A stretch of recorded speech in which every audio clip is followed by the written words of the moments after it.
Welcome to the EMEA Recruitment Podcast, brought to you in partnership with our good friends at Operation Smile.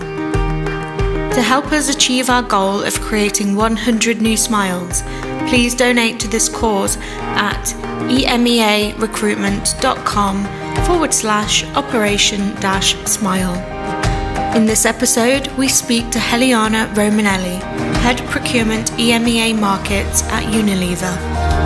Having joined Unilever in 1998, she discusses her wealth of experience working in different countries, markets, roles and subsidiaries. So, hello everybody. Welcome to the next episode of the EMEA Recruitment Podcast in partnership with our good friends over at Operation Smile. As my colleague Rose has just mentioned, we're delighted to welcome Heliana onto the podcast today. So hopefully you're okay today. Yes, I am fine. Thank you, Paul. Perfect. So whereabouts in the world do we find you now, Heliana? I'm in Netherlands, Paul. Oh, okay, excellent. So I know we're recording this as we've kind of just come out of the COVID situation, I guess, and people are starting to do a bit more travel. So have you managed to get any work or leisure travel in the diary now that we can move around a bit more freely? Yes, definitely. Last week I was in beautiful Firenze to visit a supplier. So yeah, things are catching up. That's very good. This is true. It's good to hear, and we were just speaking off air about what a busy time it is for everybody in supply chain and procurement at the moment. So we're delighted to kind of steal you away from your day job for this hour to go through the podcast. And we've got a range of interesting questions to go through. Now, some of these questions have come from our external network, some have come from the internal guys here as well. So some good questions to run through, and hopefully be an interesting discussion. And I always probably like to start with a fairly light-hearted one, just to ease the people into the discussion, really. As I mentioned, we partner the podcast with charity Operation Smile that help children in developing countries born with cleft lip and palate issues. And given that they're called Operation Smile, I thought I'd just ask you what the last thing that made you smile, Heliana. Oh, that was a very good question, and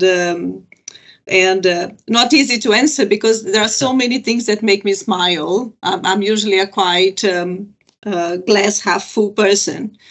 But if you think about something that I think in the recent days made me smile, I think as you may have heard, Unilever is a company that's now putting the purpose in everything that we do, right? So the purpose is part of our compass. We believe that companies with purpose last, brands with purpose grow, and people with purpose thrive. And then based on this, we were all led to find ourselves our purpose and what we work for. And then my purpose is to inspire others and myself to take the best out of life with new recipes. That's the statement that I came up with. And yesterday, I realized that why did I came up with this purpose once more? So we have received the results of our employee survey, employee engagement survey or employee satisfaction survey. And we have improved in EMEA substantially, especially well-being, which was one of my largest concerns. And as we all know, I think procurement jobs are under huge pressure these days with inflationary coming, service issues everywhere, you name it. And I think COVID also hit us very hard. And I was especially concerned with the well-being of our teams. And seeing those results so clearly green and a large improvement, I was really happy, right? Because I think I am able to inspire my teams to find new ways to address those issues, right? Be positive, improve their well-being, deliver great achievements. So I'm really proud of that. That really made me smile. I was really happy with the results. All right, so I mean, it's great to hear, and I think, as you mentioned there, the well-being of teams and colleagues and friends and family has been in such a spotlight and a concern for everybody in the last 3 years. But I think you also mentioned at the start of the answer that you're typically somebody with a very positive mindset. You see the glass half full, and I think that helps a lot, to keeping a good well-being and a sound mind. But I was just wondering, do you know where the origin of that approach comes from? Is it something that your parents had, that they were very positive people, or something that your network has that keeps you very positive on a day-to-day basis? Yeah,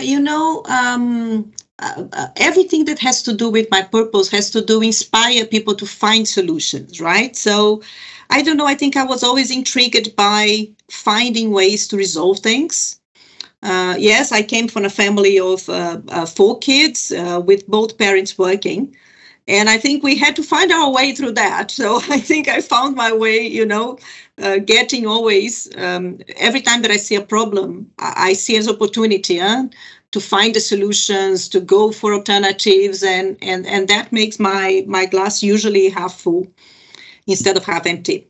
No, it's excellent. And I think you mentioned there a bit about your career, and I mean, you've had a wonderful career over the years, and I think it's very rare, especially these days, to see somebody stay within one business for the length of time that you have. I mean, it was 1998 when you joined Unilever, so this is an exceptional period of time you've had with the business across a range of different countries, a range of different roles, so I suppose what does it feel like to be in your current position in the head of procurement for the EMEA Markets there? Yeah, so Paul, I feel good. I really feel good about it. So I feel that I'm prepared to do what I do, right? So as you said, I have worked several years on different parts of the world. I have worked in developed markets, on developing markets. I have worked in supply chain. I have worked in R&D. So I think whenever, for instance, I have a conversation and I see Turkey, right, my Turkish team talking to me about hyperinflation, I lived it. Right. When Europe talks about economic stagnation, price stability needs and everything else, I also lived it. Right. I have been responsible for large negotiations. I have been responsible for interesting partnership models, some of them with the startups, with different kinds of small business. And that's something that now we are driving a lot, right, because we have the supply diversity program. So I have lived so many things that are really helping me to be where I am. So I feel comfortable. I feel prepared to do what I do. I understand the language that it's used by the suppliers, by the business. So I think that helps me a lot. And now recently, I also have assumed the global logistics area, the collaborative manufacturing agendas, and that's going to be new areas for me to explore, which I also like, right? I think when you are in a position where you do what you do and you do well, and then you get something new to learn, it's also quite interesting and quite, I think, motivating to do what you do. So I'm quite happy. I definitely feel good. Mm-hmm. That's great. It's great to hear. And as I mentioned, it is very rare in this day and age to see someone with that longevity, in a particular in any business, really. But I was thinking, where does that kind of come from? Because I suppose there's a lot of people out there who've worked for some of the largest companies in the world, but they may stay at those companies for a shorter period of time, then move on because either the opportunity hasn't existed or they've not been interested in the opportunities that have been presented internally. And I guess looking at your LinkedIn profile, I know in your introduction on LinkedIn, you mentioned that you're somebody that takes risks and encourages risks, So I guess when you look at your Unilever career, because you've worked in a range of different areas, different disciplines, different countries, I mean, it would have been easy for you to say no to some of these opportunities and then probably look outside. But are you someone who, when presented with these opportunities, has said, well, yeah, it is a risk, but I'm going to go for it because I love working for the business and I can see yeah, it could be a risk, but it also could really pay off. I mean, is that the kind of approach you've had? Yeah, so see, I think since the beginning, one of the things that, and it's interesting because yesterday I was interviewing one candidate to join my team, and she asked me the same thing. It's like the same thing that you were. So I answered her, and I'm going to answer on the same lines to you. I think one of the things that I think it helped for me to stay those 20 plus years in Unilever is because in the end of the day, Unilever is large and you can be in very different companies depending where you are. So if you are, I started in Brazil, which is one Unilever with a certain dominance in the market, and I started in the business of home care, which is one part of the business. Then, still in Brazil, I moved to foods and to tea business, right? And then in this period, because I was working with different areas, I worked in planning, I worked in R&D, then I worked in foods, and then I was then the quality director, and then I was then expanding my responsibilities for the Americas. So then I start working with the US, which was a new word for us at that time, right? And in US, I worked with tea. And then I started working with expanding and changing factories. I was a supply chain person at that time. Then after that opportunity, then we were offered the opportunity to go to Switzerland, a completely new adventure, moving the entire family with 2 small kids to Switzerland. So that was something that then, when my husband said, you know what, I think we should go. I said, okay. That's good. Let's take the risk and let's go. So we landed in Switzerland thinking we're going to stay 3 years, and then we end up staying now 12 years in Europe, right? So we like it. It worked for us. I started working with the global teams, and then it opened a different world for me. I started working with Asia, which I found super interesting. Also with different, now I was working in foods, in dressings. And then at a point in time, they said, do you want to come back to procurement? Then off I went to procurement back in Switzerland. So in the end of the day, even in Unilever, I did not do only one thing. I did several different things in several parts of the world. And I think that's one of the things that actually, kept me for so long. Because I was always, doing something different. They never kept me very long doing just one thing. The other thing is, I think this company has helped me really to conciliate well my private life and my work life. So Unilever adopted this working from home very early. So I remember when I had my first kid and my second kid even more, I was working from home, almost 75% of the days, 80% of the days, sometimes even 100% of the days, because I was with a small baby at home. And I never had not even one boss that questioned that. Right? That was really saying, you know what, you need to go and you need to do that, or it was always a very, it's a company that really tries to accommodate in a way that then you can do your best, you can actually work much better. And they knew that if I had that flexibility, I would work much better. I would be a better professional for them, and I would be a better mother. So I think as they always been able to somehow conciliate those things, this also, I think it's one of the factors, Paul, because I could make that work, right? They know that if they put themselves in front of my family, I think Unilever will lose. So I think they were wise enough not to do it. And then find a way to conciliate it. Yeah, no, I think it's really interesting what you mentioned there, because, you mentioned having a supportive business to work for, supportive business culture, supportive manager, obviously supportive family as well. And I think if you're all working on the same page, that helps you to take these, let's say, calculated risks and enjoy the journey a lot more as well. And it sounds like you've surrounded yourself with some great people who are very much aligned to your own vision, putting this career together. And I think one of the questions I was gonna ask you, because it is it's a question that comes up with a lot of our contacts in supply chain and procurement at the moment, because there is a concern about talent coming into the discipline at the the junior stage, you know, because obviously these days, you know, a lot of people are attracted by the kind of bright lights of BI and data and IT and other functions, and sometimes supply chain and procurement can be looked at, think, well, okay, you've got a lot of hard work to do, and then it's often not seen as the most glamorous compared to some other disciplines to go into. So I just wondered why you chose to go into this field in the first place, because I know your background was chemical engineering, wasn't it? So was it, I mean, you often find that people, the career chooses the person rather than the person choosing the career. So I was just interested to how it all started off, really. That's an interesting question. I think we choose the career. And I think we choose to take the risk to test some waters and find out where you really feel happy or not. I believe when I started my career, early in my career, even when I was still a student studying, I started in a factory, and I loved the factory environment. And I think there are two jobs. I have done many things, as you can see in my CV, but there are two jobs that I really like the most. One was factory manager. I loved it. I loved being factory manager. And the second was procurement. And I'll tell you why. So the factory manager is because it's really about people. Although, of course, there is a technical aspect of what you're doing.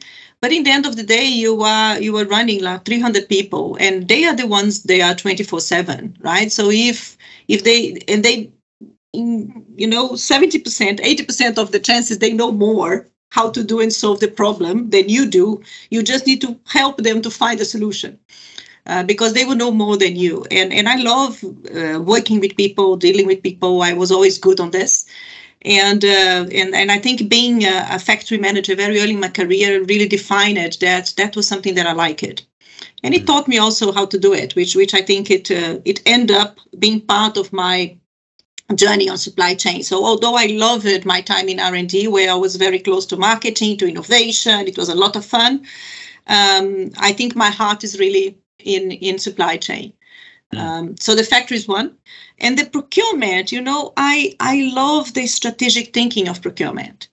And last week I was in an event. I was a speaker in a CPO event here in Netherlands. And one of the ladies said that one of the things that, and I thought it was very insightful. She said, it's a kind of marketing activity, what we do.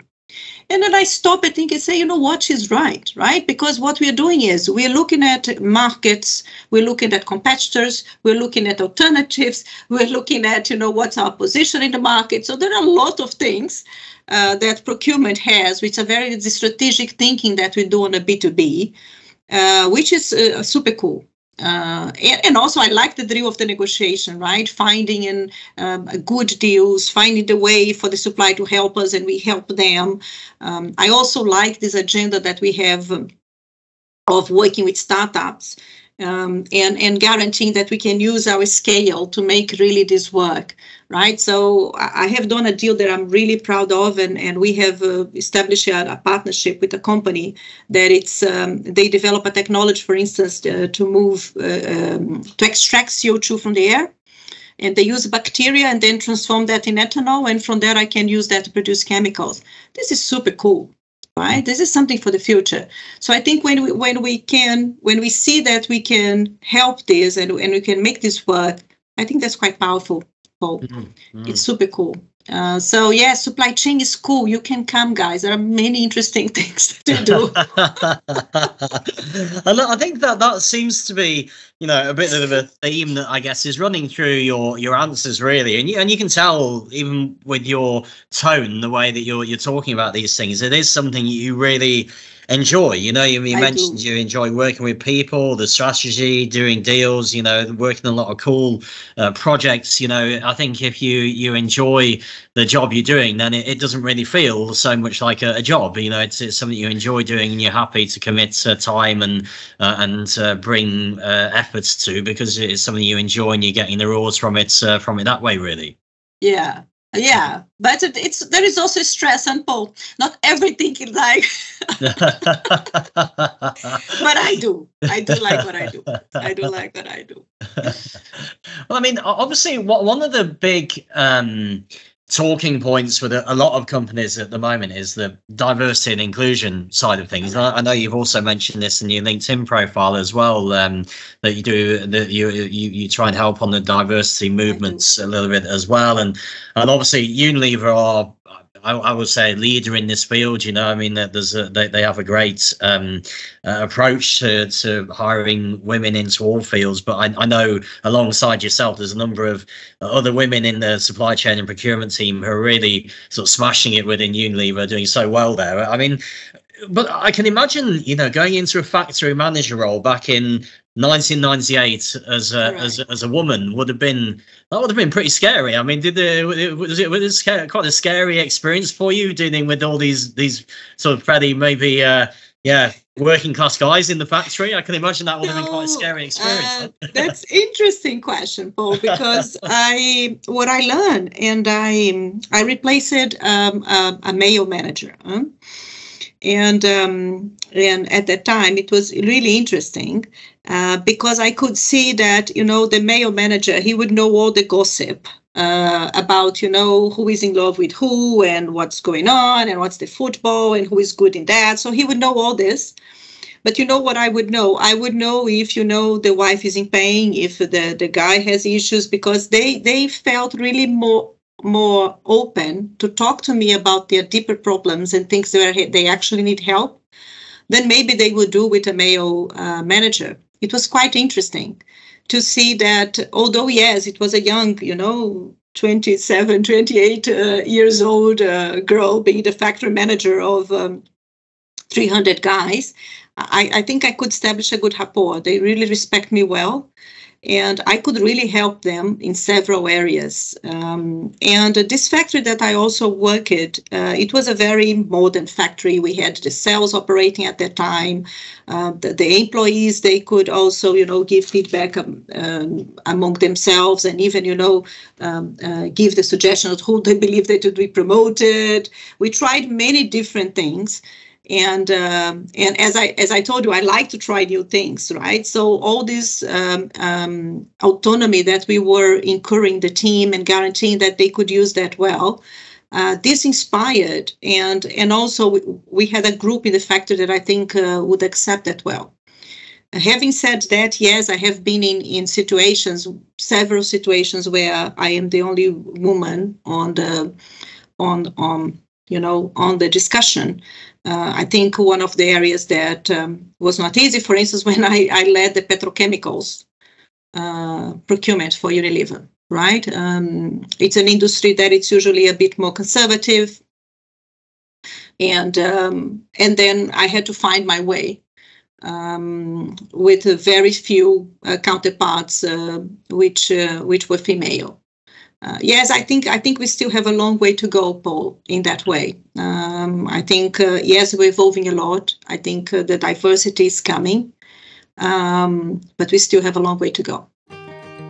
Hi, everybody. It's Paul Thomas here. I hope that you're well and you're enjoying the podcast so far. Thank you once again for your continued support listening to the podcast. I just wanted to break into the recording to talk to you about a really exciting partnership that EMEA Recruitment has along with Operation Smile. And as founder of EMEA Recruitment, it's an honour and a privilege to announce this partnership. Personally, I was born with a cleft lip and palate, so the mission of Operation Smile is something that I have a strong personal connection with. It's not an understatement to say that the dentists and surgeons that helped me were life changers. It's not only about the actual operations that take place, the support and care post and pre-operation are beyond value, and from personal experience I can only say that I'd not be the confident, happy person I am today without this support. I want to help children experience the support and care and skill that I experienced on my journey, and hope that we can do this along with Operation Smile. Every 3 minutes, a child is born with a cleft lip or cleft palate, and the mission of Operation Smile is to provide help and support to these children through providing 6,000 medical volunteers across 80 countries who are dedicated to help these children with facial conditions, most commonly cleft lip and cleft palate. More than 200,000 children are born with a cleft every year, and they are often unable to speak, eat, socialise or even smile. However, it can take as little as 45 minutes and cost just €180 or 180 Swiss francs for Operation Smile to provide a child with life-changing surgery. Now, in partnership with Operation Smile, EMEA Recruitment is raising valuable funds and aiming to create 100 new smiles to support the organisation to provide free surgeries for children and young adults all over the world. Please help us by donating through the link in the bio or get in touch to see how your company can help get involved too. For the moment, I'll leave you to carry on listening to the rest of the podcast, but if there's anything I can do in terms of answering any questions or finding out how you can help and support EMEA Recruitment and Operation Smile, then please don't hesitate to reach out to us. Thank you once again and enjoy the rest of the podcast. No, I agree. I mean, I think, that certainly over the COVID period, we've seen a lot on social media, on LinkedIn and so on, companies really trying to heavily promote so that they're trying to improve diversity and inclusion and sustainability and so on. I think a lot of them are doing very well, and I think hopefully it just continues now. Now we're getting back to some kind of normality, but obviously, Unilever have been a bit of a leader in this for a long time, So they're a great company and a great example, that you're setting as well as someone who's done so well in the business in some pretty tough situations and stayed in the business for since 1998 and really built a great career from it. I mean, just in terms of career and so on, and maybe before we move on to the next part of the podcast, I mean, we've talked obviously about the success that you've had, but I was wondering, for somebody starting out their career in procurement, let's say in the first year or two of their job in this field, is there any particular piece of advice you might give to an individual who's maybe looking to emulate what you've done? If they're listening to the podcast thinking, okay, I'm really early in my career, I'd love to do what Heliana has achieved, what's the best thing I should do to try and do that at this early stage? Is there anything any advice you might give? Yes, definitely. I think the first advice I would give is be true to yourself always, right? I think especially if we're talking about women, right? I think even starting and it's still a field that we still have to pick up our battles to make it work. So I think be true to yourself. Try really to enjoy the ride and not only the destination. I think especially I can see the new recruiters, right? So there is this ambition to go fast in the career and wanting that and wanting something else. But if you don't enjoy the ride and you're only looking at the destination, sometimes when you arrive there, you feel a bit empty. So enjoy the ride, because I think there are lots to be done. I think there has never been a more important moment where we need to really be learning all the time. So don't think that because you just arrived and you're starting now that you know everything. I think we're all learning, right? And I think that's part of the journey that you need to drive. I think if you are open-minded, if you're true to yourself and always learning, the word is going to work and everything's going to be good. No, it's some great advice there. And I think you mentioned on the learning side of things, and that quite nicely leads into my next question, actually, because we've talked a lot about, what you've done over the years and where you are currently. But obviously, moving forward from that, I thought, well, what about the future as well? And there's clearly a lot of big challenges for the business and the discipline that are on the horizon and coming up over the next 12 months. So I just thought I'd ask you what you feel the biggest challenges are, and maybe what you feel the biggest areas of learning that are around the corner for you really in the next 12, 24 months. Yeah. So Paul, I'll start by what we have learned, I think, in the last 2 years, right? I think COVID and all the crises and everything have taught us many things. The fragility of our chains, the fragility of our systems, right? I think it was a moment where we all learned, because we had to do so many things at the same time. We had to deal with so many crises, so many problems, especially in procurement, right? Inflation, over the roof, and all the suppliers also suffering, some of them in bankruptcy and things like that. Service huge issues, right? Some challenges.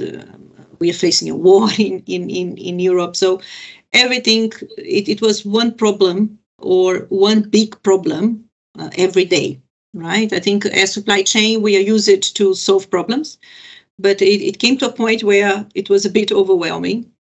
And I think all of us, I think we have learned to prioritize, to put things in perspective, to focus much more on what matters. And you cannot ever waste a good crisis to learn, right? So that's my first point. What's the next 12 months going to be? I don't see that it's going to be a lot different. I think in the end of 2020, I was really hopeful that 2021 was going to be a wonderful year, right? That we're going to get rid of COVID and everything was going to come back to normal. It's not. 2021 was very difficult. And then when 2022 was over, I was thinking, now we are going to get back to normal 2022 because we have the vaccination, we have everything. Yeah. No, it's not, right? 2022 has been even more difficult than 2021 in several aspects. So I believe the next 12 months, I am not hoping it's going to be better this time. I think not even my half glass full, it's full enough for us to think about that. So I think it's important that we plan. Yes, I think it's going to be still very, very difficult in terms of inflationary pressures, with some risk on recessionary pressures, which also are very dangerous for us in procurement. Huge challenges still on service, huge challenge on well-being, retention of talents. So I think that's one of our largest concerns as well. Until we can really define and we can leave a new norm that works for all of us, for the business, for people, I don't think we are there yet, but I think we're still in a very uncertain moment in the world.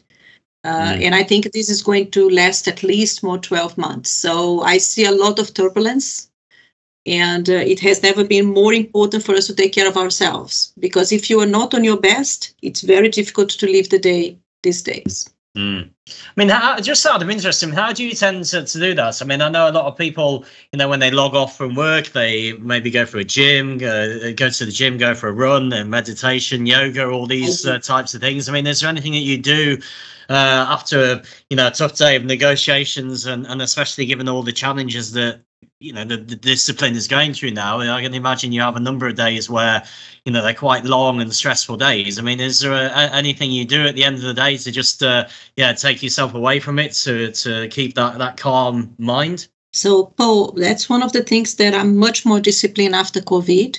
So I am exercising almost every day in the mornings, because then that gives me the energy for the day.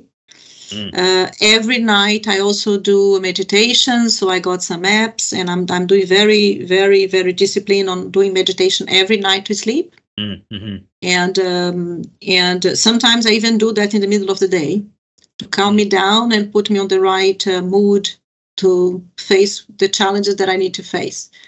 So the meditation helped me a lot to sleep, because, of course, in a point in time, the problems are so large and so many that then you wake up in the middle of the night and then you don't sleep more, or you stay like 2 hours thinking about what you're going to do next day. That's not helpful. Then you don't do everything that you need to do in the next day. So that helped me to sleep.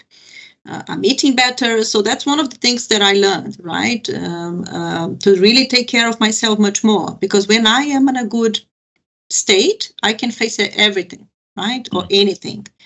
When I'm more tired, when I see that, we have gone too far, I'm now respecting much more myself. And I'm doing the same with my team. I'm teaching the same. I said, guys, you need to take some days off. You need to take care of yourselves. And in Unilever, we have several different plans to do that.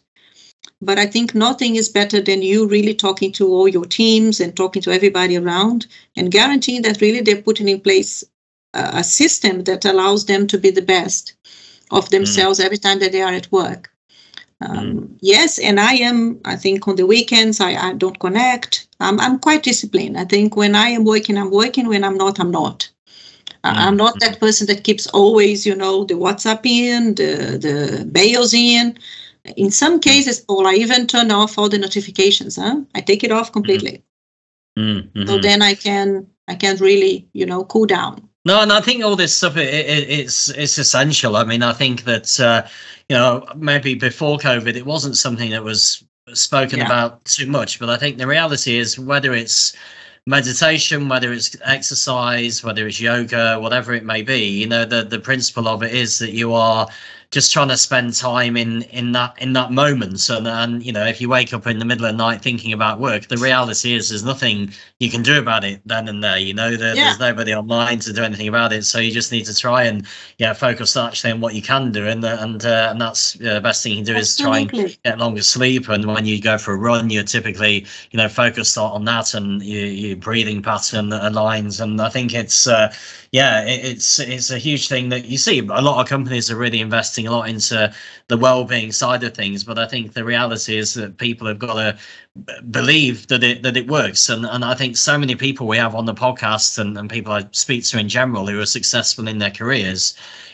do these type of activities when they log off from work. They, if so many people who do this are successful, there's something in it. It's not just a whim or a fad that's out there. These are things that actually do work. And I think so it's great to hear that this is the kind of thing that you are involved in as well. And I suppose LinkedIn's what I was just saying there.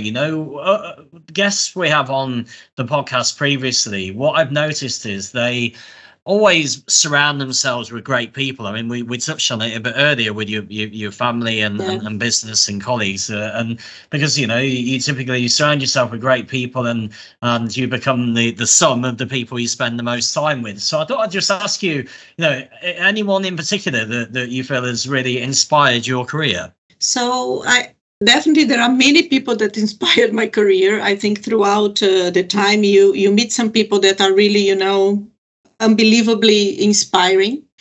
There is one lady, her name is Joselena Peresinotto. She worked in Unilever. She was the first female VP of supply chain for Latin America. She was really a wonderful achiever and a great leader. And I had the pleasure to work with her, not in the early days, but it was in the middle of the career when you were really forming, when you were a senior manager, and then she was already a director. And she supported me a lot. I think she told me she gave me several tips of how to navigate, how to do things, and how to keep being true to herself and being the inspiring leader she was, regardless of where she was. And until today, she's not working in Unilever anymore. But we have such a strong bond that sometimes when I'm in doubt of what to do or something like that, or one of all those decisions, and where should I go and how should I navigate on certain decisions, I still call her and see. She already left Unilever maybe 15 years ago. But there are some people that go through your career that for whichever reason, then you connect well, and you're actually inspired by them, and they can help. And I'm doing the same for some of my mentorees. I still keep in touch, and I hope that I can also be a role model somehow, and an inspired person. But definitely, I had several people that helped me. No, it's interesting. I mean, you mentioned that. I mean, I think definitely a strong role model and an inspiration for people in this field, as we've been talking about. And then obviously we've talked a bit about yourself, a bit about people who've inspired you, a bit about how you inspire people. And I guess the common thread with all of this is people. And we can't really have a discussion on a recruitment podcast without talking about people in recruitment as well, because I think we've obviously talked a bit about some of the challenges on attracting junior people, let's say, to the discipline. But it's not. I mean, it's not just that area that can be challenging. It's across all different levels and areas of the discipline where it can be tough. So I just wondered, from your experience, if there's any key steps you could highlight to the network where you found it's really worked to try and find quality people in the most kind of efficient and effective way. So I think, Paul, there are several things that we do in terms of attracting the candidates, right? I think the company itself and everything that we can do when we can activate. So then I think that's to attract at least the people to come and talk to you. But I think one of the areas that I really like, and I think that's very important for us to have a good, efficient, and effective recruitment, and also to surround yourself with people that are going to help you, which is part of what you were discussing. I think it's very important that you define well what you want, what are the must-haves and the nice-to-haves, and that means that you need to understand really how is your current team and how this person is going to work with this team. So I think one should never, ever have a fixed profile for a certain job. Because it depends on how the team is and what is the balance that you need for that team, right? So for me, it is about balancing those experiences, personalities, and the knowledge in your team, and try to avoid the mini-me, right? I think when you are open to that kind of diversity of thinking and diversity of styles and knowledge and skills, I think your chances of being effective and efficient in your recruitment is much larger than if you only want a certain kind of professional. The world is not like that anymore, Paul. It's not like that anymore, right? We don't want to have everybody with the same kind of knowledge and expertise, or the same kind of thinking, or the same kind of response, or the same kind of a personality in your team. You want people that complement you, people that are as different as possible than you. And I think if you go with that mindset, because people are so diverse, you're definitely going to find somebody that is going to complement. And if you have the environment internally where this person is going to enter a team that respects that and values that, the chance of being effective is much larger. If you just want a certain professional, certain profile, you are limiting yourself. If you're more open to that kind of profile that I said, people that are open-minded, that are learners, and that can contribute in different disciplines than the team that you have today, I think your chances are much larger. No, I agree, and I think what you're saying there is 100% correct on that side. I know that it can sometimes be quite difficult for maybe to do. Probably easier to say than to do. You know, I know there is a risk involved. You know, if you hire somebody, you think, well, this person is actually really going to challenge me. You know, do I want to be challenged every day? But it's I mean, but I guess linked in with everything you've mentioned so far in the discussion, you know, you're somebody who takes these calculated risks. You want to have that, you know, that be surrounded by good people, and part of that is being challenged in the right way, so that you can learn about yourself as well as the other people in the team. Yeah. So I think, I'm not sure who said that, but they said I hire good people to tell me what to do. Instead of I'm telling them what to do, right? So I think it's a good combination here, I think. And it's so interesting, right, Paul? I think also I love the interview process itself, the recruitment process, because for me it's almost like learning a storyline, right? So the person is telling you the story of their life, the story of their success, failures, ambitions, how they took certain decisions. So for me it's almost like a story passing, right? So I see the story that it's passing, and then I think I need to check if it makes sense for Unilever to be their next chapter, right? At the same time that the person is also looking if it makes sense for them that Unilever is the next chapter. So it's almost like a beautiful way of casting, and how the stories and can fit in the right way. I think it's really cool. No, it's really interesting, and especially the fact you mentioned you enjoy the recruitment side of it as well. I think that's always, because again, that you know, we mentioned it earlier. You know, if you're doing something you enjoy, then typically you're going to be better at it as well, and you're going to present that positive approach to anybody that comes in to, you know, to meet you as well. So it all goes kind of hand in hand, really, on that side. And I guess, you know, obviously, you know, one of the things thought we should talk about is the impact of business intelligence, artificial intelligence, and data, because I think it's having a huge impact now on our personal lives and our work lives. And I just wondered, you know, whether you see any impact on the discipline at the moment, and what you see really moving forward with the probably the addition of more stats and analysis coming forward, how much difference you see that's going to make on the discipline, but also I guess the personality profiles that are going to be successful in the discipline, with it being a bit more data led moving forward. Yeah. So Paul, I think if you are not in on this, my suggestion is to clearly go after it, because this is a revolution, right? What is happening? So, for instance, geospatial tracking. We are using that for so many different disciplines. We're using that for traceability, for sustainability, for non-deforestation, to try to understand, the crops, the inflation, the yield. Right, social media. We're using social media tracking to try to understand, resilience. What's the best way of resilience? So sometimes, if you have the right tracker, you can understand some social unrest, some problems that could then disrupt your chain faster than waiting for the media. So disruptions are really on time if you have that kind of monitoring.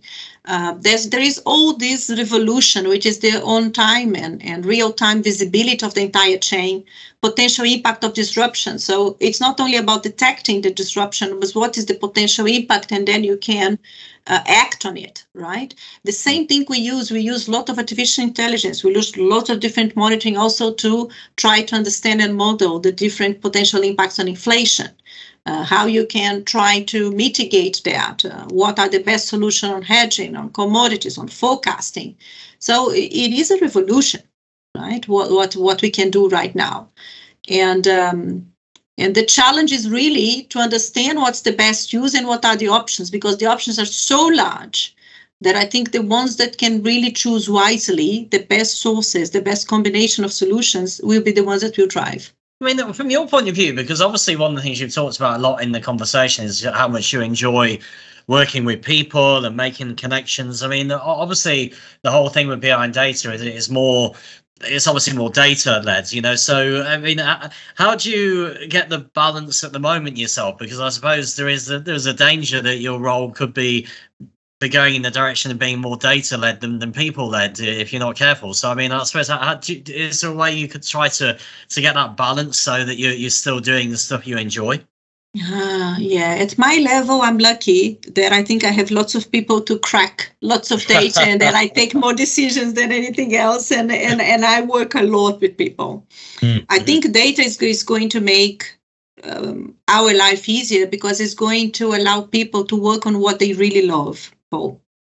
Because I think there is, I think anybody in procurement, we like really the drill of the strategy, the negotiation, the partnership, and the data is only going to support us to do that even more, to spend more of our time, right?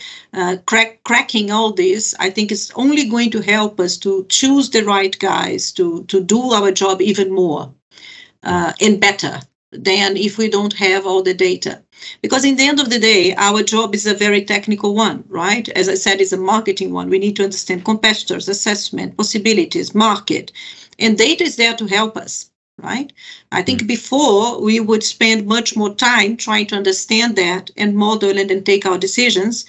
What the data is doing is helping us to understand that faster and maybe in a better way. And then you can take your decisions, and then you can even be, the procurement profession that you like and do the part that you like even more. Mm-hmm. No, I think that's a great way to kind of sign off on the let's say the serious questions we had lined up for you. And I guess I know we started the conversation on a light-hearted note with the question around Operation Smile and what the last thing was that made you smile. And I thought I'd try and end on a fairly light-hearted one as well, that hopefully will also make you smile as well at the same time. I just wondered, if you could go back in time and offer advice to the 18-year-old version of yourself, what would the one piece of advice be that you would offer the 18-year-old Heliana? Yeah. So, Paul, I knew that this question would come, and then I sat with my kids and I said, kids, what would you do? You know what was the first answer for my daughter? Buy Apple and Amazon shares, Mom. Wow, she's got a good business head on her shoulders, huh? Yeah, well, for a 12-year-old, that was a very good response. Maybe she can be our next podcast guest, I think. That's for sure. That's for sure. But I think I would say a few things, right? I think the first thing is, I think life and the work life is better when you put all the stress and all the hurdles and everything under perspective. So I think the more I face larger challenges, the more I learn to put things in perspective. So there is this saying, if it doesn't matter in 5 years, it doesn't matter, right? Not that I would use the 5 years as the only reference, right? Because I know that some things that matters in 1 year also still matters. But the thinking is really put the right weight where it's needed. I think because otherwise you can really stress yourself and and take decisions that are not so good because you are not taking into consideration that this maybe this is not so large, the problem is not so big compared to everything else that is happening around you. So I think really learning to put things in perspective to avoid so much stress. I think that's something that I would definitely talk to my 18-year-old. I think the second talk that I would talk to myself is really do not let anyone define who you are, what you do, or how you should behave. So you're talking a bit about me being the factory manager and how was that in a Latin American country and everything else. But I think in my early years, even when I was still in university, Paul, we were not so many women. And now coming back to that, I could see that in that early years, right? There was so many jokes about if you're doing engineering, you cannot be beautiful, or you cannot be a pretty girl, or you cannot do that. So there was so many wrong sayings in that way that would stereotype you. That if you are an engineer, you need to be in a certain way. If you are different than that, then most likely you cannot be an engineer. And that's something that I suffered during my graduation and in my early years as a professional. And then I realized that this was all, not valid, and that was not right. And I had an aha moment, and I think it was very interesting because in a point in time, I was, already a manager. I was not, so it was not exactly in the early years, but a bit more. I remember having feedback from a specific team that I was working, and all the male gave me one feedback, and all the female gave me the opposite feedback. And I was discussing with a consultant about that when we were doing a team building. And then she said, you know what, you are suffering somehow as a bias, right? Because the men were saying to me that I should be nicer, I should be, lighter, I should be, maybe a bit more shy, things like that. While the women were saying, you need to be braver, you need to speak more because what you speak really makes sense. And I said, oh my God, right? What is going on? So this is a kind of unconscious bias on all of this, Paul, and we cannot allow this to define any of us. And I think then in a point in time, I think when I realized that, then I think I become a different professional, different person, and I was much happier with myself. So I would give my 18-year-old that advice. Really don't allow anybody to really define who you are, right? I think I would have started at a stronger university at that time, and in my early years for sure.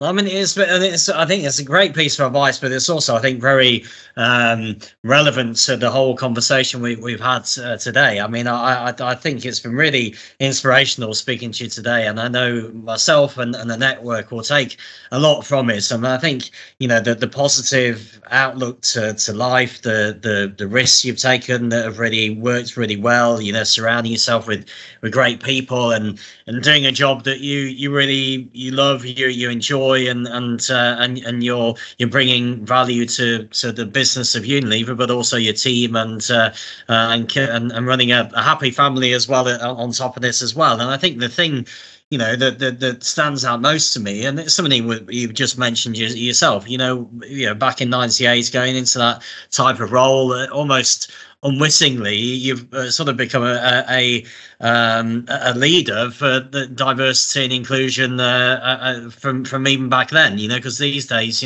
so many companies are pushing the D&I initiative, but in 1998, that wasn't something that was. I don't know whether it was even a phrase that was used in those days. So it's to go through and have such an amazing career and be a big focal point for women in procurement and supply chain is huge credit to you. And I think it's been amazing to have you as a guest on the podcast today, Heliana. Thank you, Paul. Thank you for inviting me. Thank you for having me. It was a pleasure. No worries. And just last thing before you go, if any of the network wants to reach out to you, what's the best way they can connect with you? I think it's LinkedIn. Go ahead. Mm-hmm. I'm happy to chat with anyone. Yeah, what we'll do when we put the podcast out there, we'll make sure we put a link to your profile on, so it's easy for people to connect. And just once again, a huge thanks for your time, Heliana. I know you're really busy at the moment, so to get sort of 50 minutes or so with you is really, really great. So thanks again, and we'll obviously keep in touch. Thank you. Thank you. Bye-bye. Bye-bye. Thank you for listening to today's podcast episode. If you'd like to reach out to Paul or myself, please feel free to send a connection through on LinkedIn. And if you'd like to listen to previous episodes of the podcast, you can find them all at our website, www.emearecruitment.eu.